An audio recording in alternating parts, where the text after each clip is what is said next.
Welcome back to the Word on Fire show. I'm Brandon Vaught, the host and the content director here at Word on Fire Catholic Ministries. Joining us is Bishop Robert Barron. Bishop Barron, good to see you. Hey, Brandon.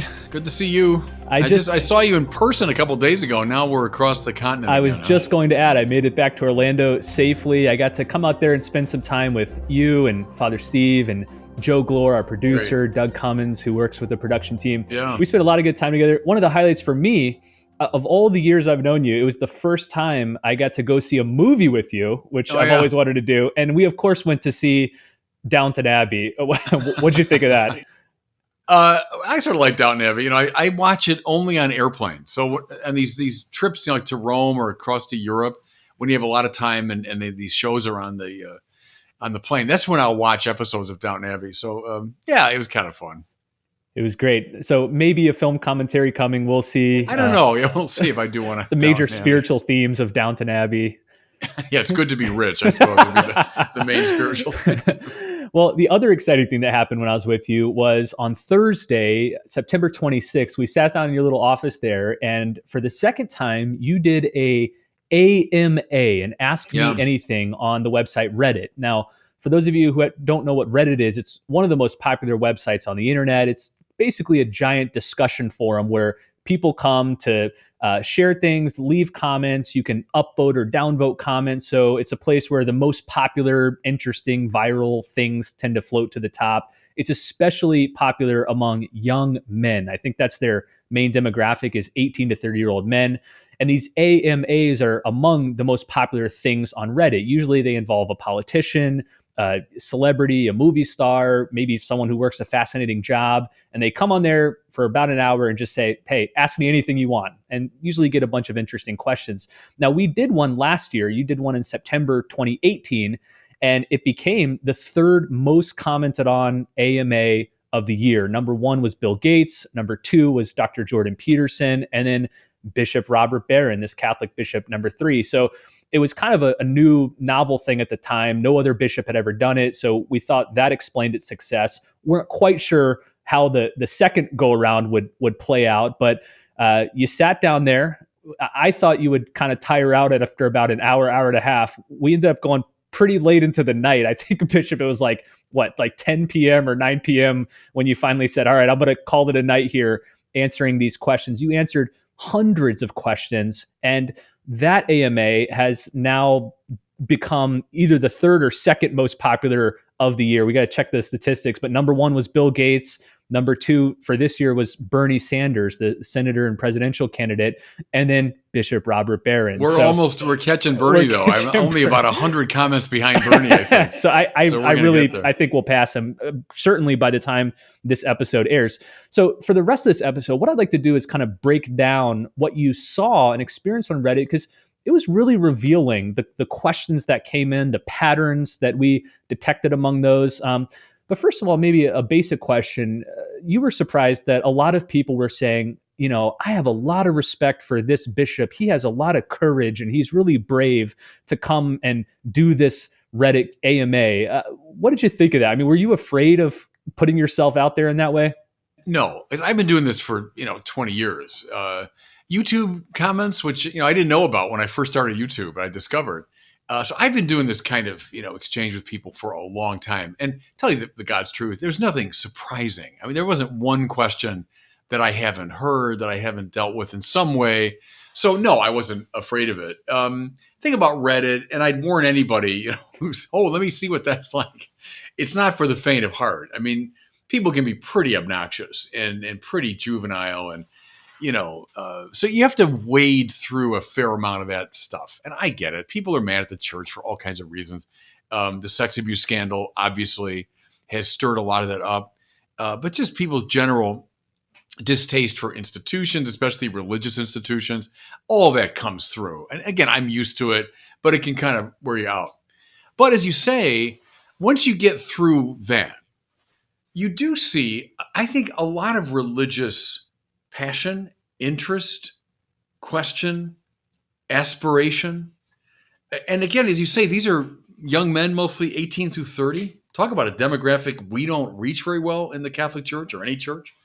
So I'm happy from kind of a missionary standpoint to wade into that territory. And, let's face it, there are missionaries who died doing their missionary work. I'm not going to be dying on Reddit, so it's a very minor little suffering that I have to go through. So I should be willing to put up with that, some of the opprobrium that you get. But I think it's really a worthwhile exercise. It's funny you mentioned the image of the martyrs, because I thought the same thing. We're sitting in your office, we just had pizza and Coke, and we're sitting at a computer, and they're like, wow, you're really brave for this dangerous missionary activity. It's no. Oh, come on.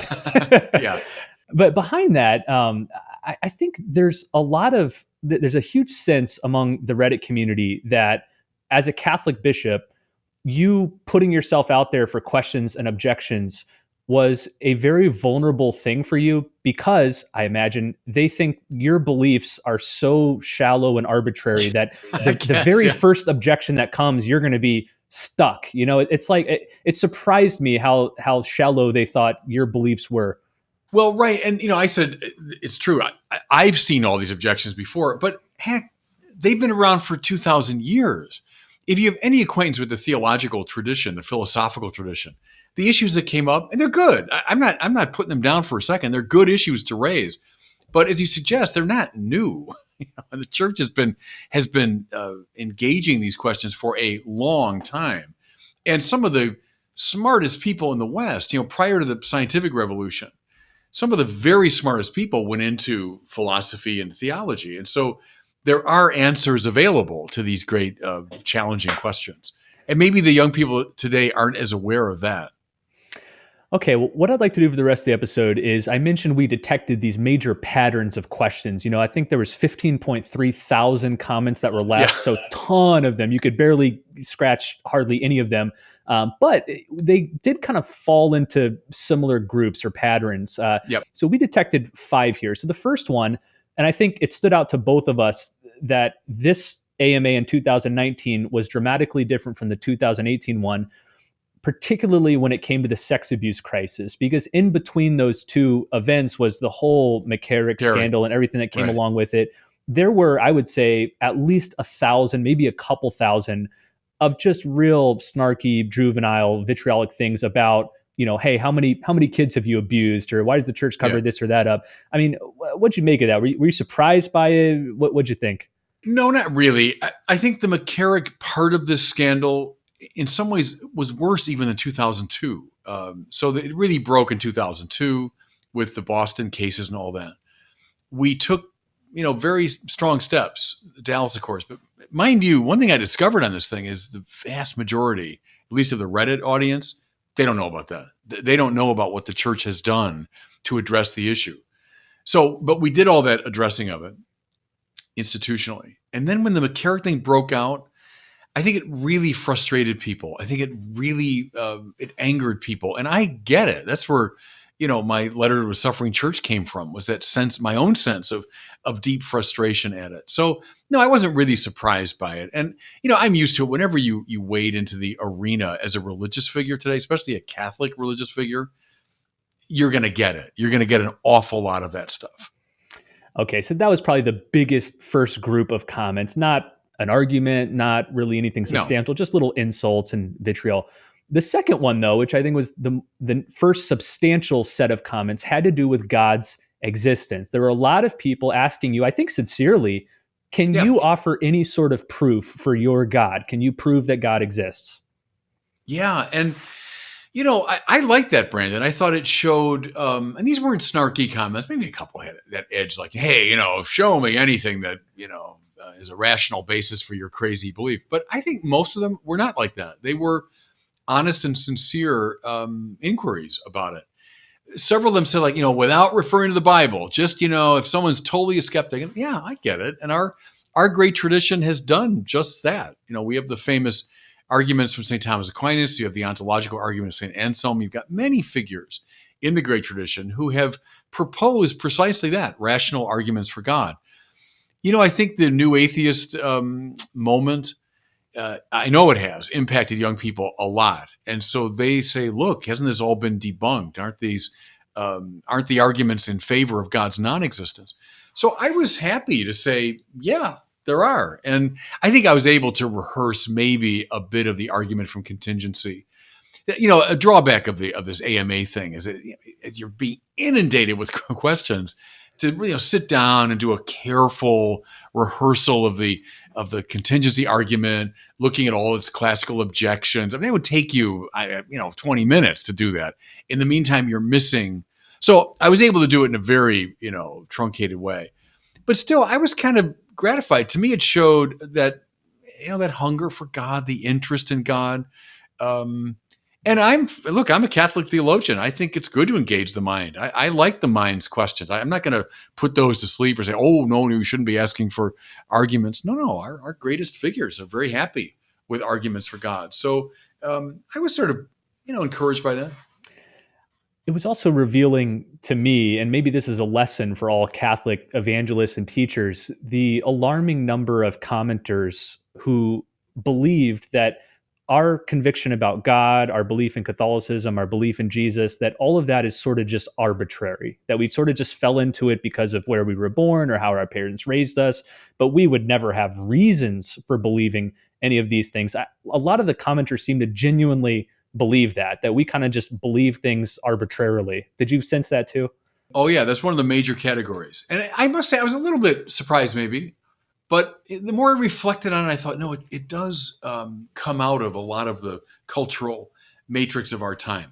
Namely, this view, as you say, that religion is like a hobby. So, you have your little hobby, I got my little hobby, and that's nice. But, you'd never think, boy, I'm going to impose my hobby on you. Or I think everyone should have the same hobby. Well, of course not. No one thinks that is right. Well, if religion's at that level, then anything like, evangelizing or propagating your faith or trying to convince someone is offensive, it's intolerant, it's epistemologically invalid. I mean, all those things. So I heard a lot of those questions, like, how do you know your religion is right? And if I were to surrender and say, oh, well, it's just my little private conviction, they'd back off, I suppose. But no, it is essential to Christianity to say, yeah, this is the right perspective. Now, here's what I did typically with those questions. I was careful to walk the Vatican II line, which is to say, no, there are a lot of points of light and there are a lot of elements of truth in all the great religions. So you go through, Islam or Buddhism, Hinduism, Judaism, Confucianism. I can point to all sorts of things in those traditions I think are true that would, if you want, overlap with truths within the Christian tradition. But at the same time, let's be honest, there are a lot of things that are simply out of step with Catholic Christianity. And so we do make the discrimination that, yeah, our perspective is right, and these are at least relatively wrong. Now, what I did further, Brandon, was I think with one interlocutor, because there were, again, thousands of people raising this question, I did a real quick little demonstration, just using simple kind of Thomistic principles to show that a Trinitarian monotheism is a rationally defensible point of view.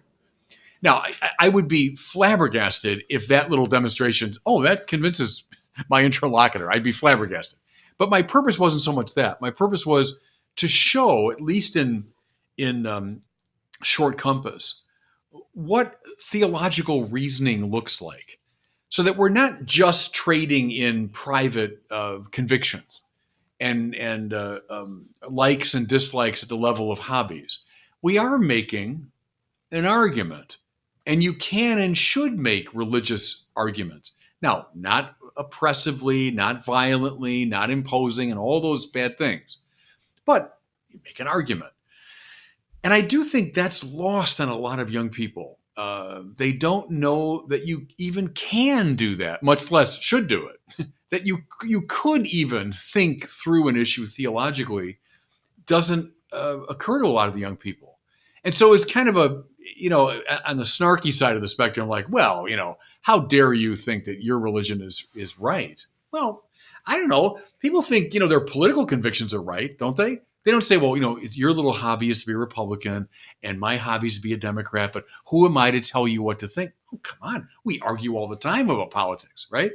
And if you're a convinced Republican, yeah, you want the whole country to be Republican. I'm sure you do. So why can we argue about politics, but we can't argue about religion? So anyway, that was a very strong motif. haunting that view, it calls to mind, we've discussed this before, Dr. Christian Smith's research, which found that among Yeah, millennials, there is a deep hesitancy to make any definitive statements about yeah, God or religion. It's not just that they don't think it's possible. It's like they're almost allergic to like settling on one position and saying this thing is true. This statement is true about God, or this religious statement is true. They kind of want to leave all the options open. Did you sense yeah, that too? yeah. That's part of it. The relativism of the culture, and I guess that conviction, right, that I would just be deeply intolerant if I did that. But again, I would use example of politics. Young people, in my experience, they love arguing about politics. They're not blandly relativistic when it comes to politics. You get like a young, let's say, Bernie Sanders supporter. Not that I am going after you, Bernie. I'm trying to get more comments. Third most commented on Yeah, AMA of the right. year. The third most. But I know a lot of young Bernie Sanders supporters. Yeah, they'll argue vigorously for his position, and they'll tell a lot of people that they're wrong not to be holding it. Well, why is that okay in the political realm, but it's not okay in the religious realm? Now, I know we have a terrible history. There is a terrible history of religious people being deeply violent and intolerant and, all those bad things. But I think argument is a way forward because it shows that you can be objective and make truth claims without being violent. Let's use words. What's the famous Churchill line? Jaw is better than war. It's always better to talk something through than to fight about it. So let's do some jaw. Let's do some talking about religion. All right, a third category of comments that clearly emerged during the AMA pertain to the perennial problem of evil. What form did these types of comments take? Oh my gosh, yeah, huge. How could there be a loving and just God if there's so much violence, evil, suffering in the world? It struck me, Brandon. Several of them used versions of the Dostoevsky argument. Go back to the Brothers Karamazov, right? Written by one of the great ardent Christians of the 19th century, Dostoevsky. But in this novel, he has these brothers, right, that represent different aspects of the mind and the heart and everything. One of the brothers, Alyosha, is this profoundly religious man. But his brother Ivan is a rationalist and no time for religion. And he goes after Alyosha. How's he do it? In a famous section of the Brothers Karamazov, he rehearses stories, and they think Dostoevsky got many of them from newspapers. They were like real life accounts of children being tortured. And what strikes you, the reason he did it is, can you imagine something more horrific? So someone dies in a natural disaster, like, oh, well, okay, hurricanes and all that kind of happen. Or someone dies in a war and say, well, he's an adult and knew what he was doing, got involved. Something about willfully torturing a child just seems to be the sort of nec plus ultra of wickedness. Okay, so several of my interlocutors, I don't know if they were Dostoevsky followers, but they brought that forward, things like that. How could there be a God, right, if such things happen? Now, here, first observation is there is nothing new about this problem. It's not as though, people in the last, 25 years have figured this out. And boy, religious people, they've never thought about this problem.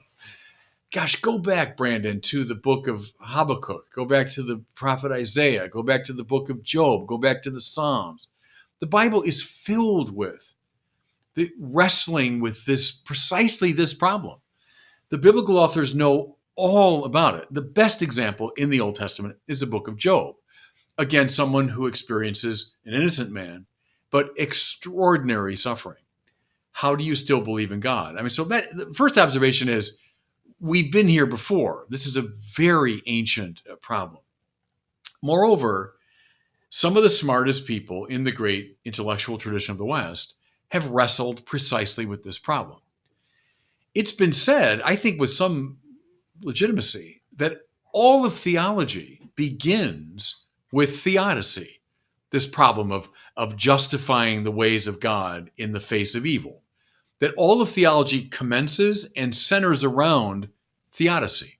So the problem is very old. Some very smart people have wrestled with it. So in that way, no, I'm not surprised that this question would come up.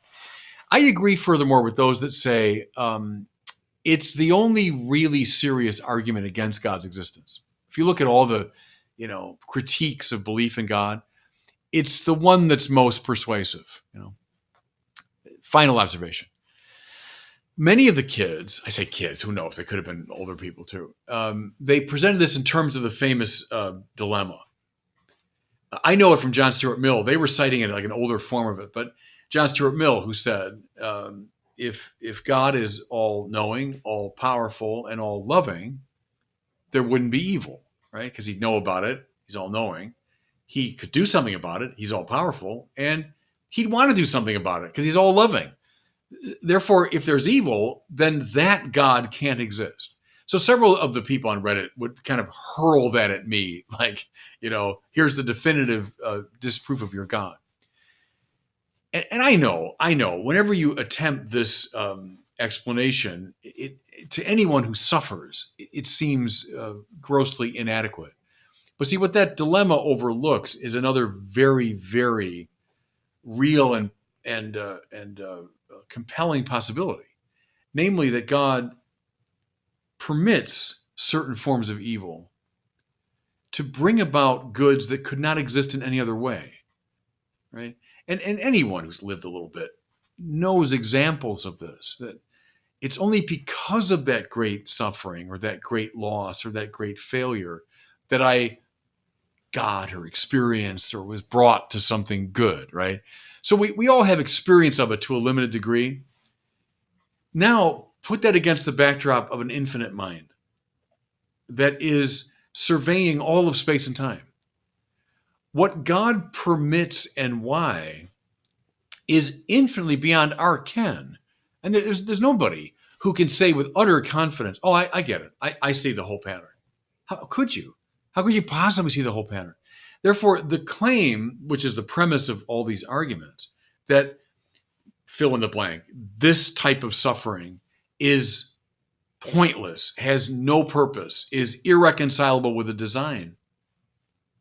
I mean, I get the emotional power of it. I feel it as anyone who's suffered. But it's really not a compelling rational argument because it assumes you have that kind of grasp of God's purposes. Anyway, I'm scratching the surface of the surface of the surface of this problem. And I was happy to see it, Brandon, because it's a great and classical religious dilemma. But it shows they're still interested, right? They're still interested in finding a way through this thicket. All right, let's talk about one final category of questions. We've talked a little bit about the sex abuse crisis, God's existence, this religious particularism. How do you know your religion's the right one? And then the problem of evil. The final set of questions that were very prominent had to do with homosexuality. What were some of the examples of these sorts of questions? Yeah, it's very striking. And if you go on this thing, and I'm listening to these, again, mostly younger people, the prevalence, the prominence, the insistence that the church hates gay people, that the church is, violently intolerant, that it excludes, that it's, negative toward gay people. How could it be so cruel, etc. I mean, so over and over and over again. And all the studies, I'm not surprised because all the studies have shown that, especially among younger people, this becomes the most pressing issue of sexual morality. For older audiences, it was more the sex outside of marriage or sex or divorce and remarriage, right? But for the younger people, it's the gay issue and the transgender issue, I would say, are prominent. I won't begin to get into all the details of the church's moral vision, but I'll say just this, Brandon. When the church used the language, and it's in the Catechism, and it was under Benedict XVI and John Paul II as well. When the church used the language of homosexual acts as intrinsically disordered, right? Well, people who are trained in sort of Aristotelian teleological ethics know what that language means. It means that certain acts by their very nature are not suitable to the completion of their natural end or finality. Okay. In that sense, they are disordered in an intrinsic way, meaning that by its very nature, that act cannot attain the end or purpose of that act. But, here's the thing. What everyone overlooked, and I'll get back to, I don't think the church is free of blame here. The distinction between a homosexual person and a homosexual act. The church never said in its teaching that gay people are intrinsically disordered, because let's face it, the way a lot of people took in that sort of careful Aristotelian language was, oh, I guess the church thinks gay people are twisted and contemptible. I think that's how it was received. Is that what the church meant? Clearly not. Clearly not. But could we have been better at communicating our teaching and making the right distinctions? I think those questions do answer themselves.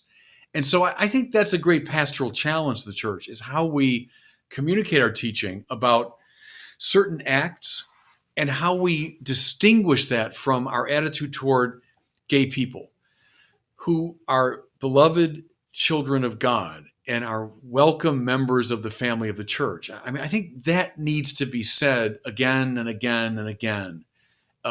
So that's a first reaction to the extraordinary interest in this question and the extraordinary amount of energy around it.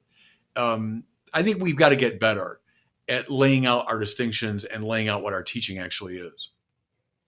So you've done 2 of these Reddits now, close to 30,000 comments that have rolled in. You've responded to hundreds of them. Was it worth it? What's your overall take on these AMAs? Yes. And I'll be honest, Brandon, with you. Like the end of that first day, I was pretty worn out. And not just from, typing answers to 500 questions. I was worn out by the vitriol. And when I've dipped back into the Reddit AMA, there's always part of me that goes like, oh God. Like it does wear you out, and it is a tough slog. I don't want to over dramatize it. I'm no great, missionary martyr or anything, but it's a tough slog getting through so much negativity and so much vitriol. So I'll admit that, and that leads me to say I'm glad I'm not doing it every day. Okay. Having said that, in answer to your question, I'd say yes. Nevertheless, it's worth it. Because I think once you get through a lot of that, you do come up against real religious passion, interest, questions. And I think the church, with all of its negativity, which is no doubt there, but the church should be in that world. It should be in that space.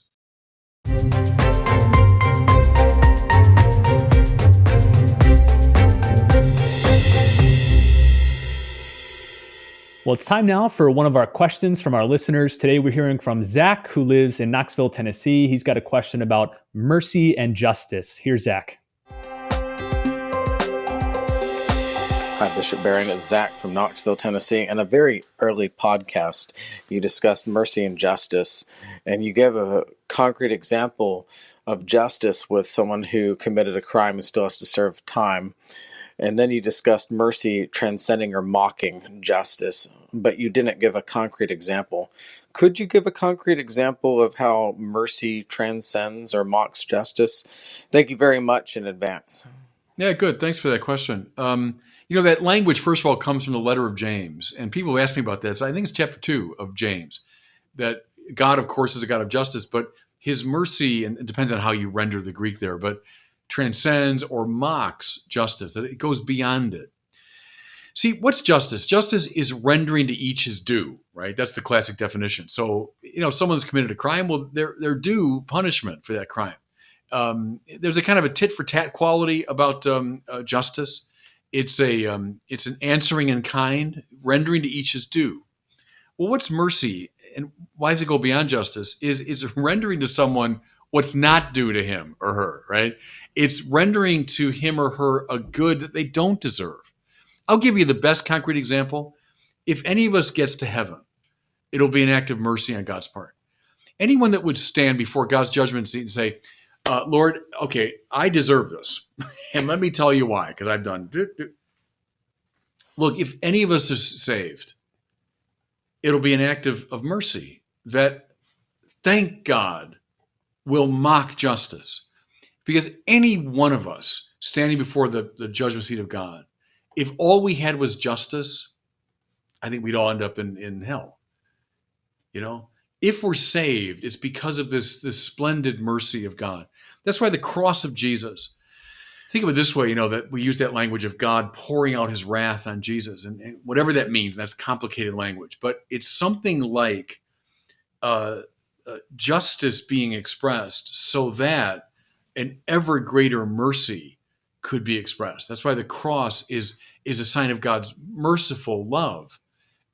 It's if you want, the best sign of mercy mocking justice would be the cross of Jesus. So if any of us get to heaven, that's the concrete example of what you're talking about. Well, it's a great question, Zach, and thanks to all of you for listening to this episode. If you want to read the Reddit AMA that we've been talking about, you can find it at wordonfire.org/Reddit. Reddit is REDDIT. Check it out and sort the comments by the top comments or the best comments. You'll see a little filter there. When you do, I think you'll find a very revealing picture of what a lot of young people are thinking about when it comes to religion today. So if you're maybe a priest, a teacher, an evangelist, even a parent, this will give you a good snapshot of what's on young people's minds when it comes to faith. Well, and it's rated R, so just be careful. Yeah, right? I should probably add that little spoiler alert. It's rated R. There will be some comments that will likely make you blush or be concerned for the state of humanity. But again, check it out, wordonfire.org/Reddit. Well, thanks for listening to this episode. We'll see you next week on the Word on Fire show.